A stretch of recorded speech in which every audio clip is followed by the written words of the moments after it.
Hello bachcho, let's discuss this question. Which of the following statements is or are correct regarding the disadvantages of GM crops? A. GM crops can affect human health by causing allergic reactions. B. Transgenes in commercial crops can endanger native species. Example, Bt toxin gene expressed in pollen might endanger pollinators like honeybees. C. Production of GM crops could damage to the natural environment and is always costly. यदि all of these. इस question को solve करने का जो की concept है वो है ड्रॉबैक्स ऑफ जीएम क्रॉप्स।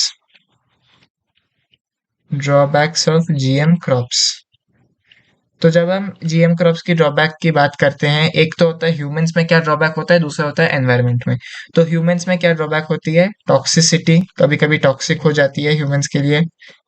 दूसरी आप कह सकते हो एलर्जिक रिएक्शंस एक प्रॉब्लम हो जाता है। और आप ये भी कह सकते हो कि कुछ जीएम क्रॉप्स के जो मटेरियल्स है वो इम्यूनोसप्रेसेंट की तरह भी एक्ट करते हैं, तो उनको भी इशू होता है, इनसे थ्रू भी इशू होता है। साथ ही साथ कुछ जो जीएम क्रॉप्स होती है उसमें बेसिकली आपकी एंटीबायोटिक रेजिस्टेंस डेवलप होने लगती है in GIT when consumed. Antibiotic resistance in microbes of GIT when consumed। तो ये हो जाती है drawbacks of GM crop towards human.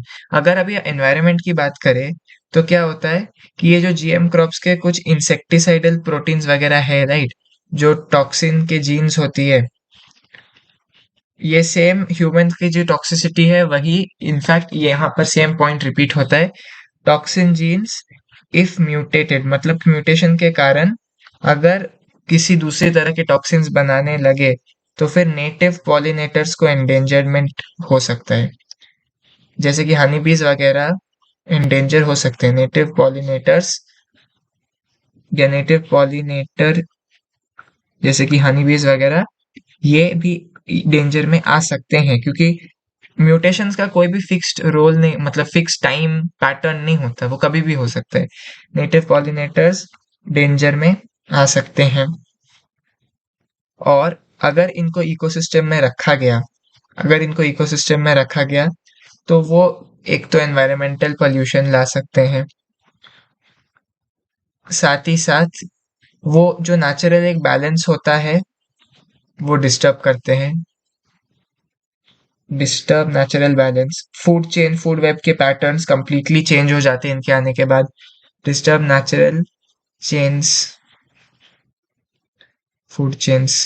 तो ये कुछ डिसएडवांटेजेस होती है जीएम क्रॉप्स की, जैसे कि toxicity, allergic reaction, immunosuppressing properties, antibiotic resistance in microbes of GAT when consumed, excess में जब कंज्यूम होती है।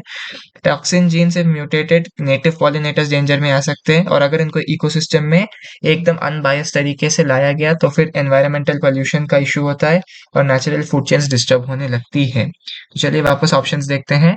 ए, GM crops can affect human health by causing allergic reactions, बिल्कुल सही। दूसरा, transgenes in commercial crops can endanger native species, example bt toxin gene expressed in pollen might endanger pollinators like honeybees, ये भी ठीक है।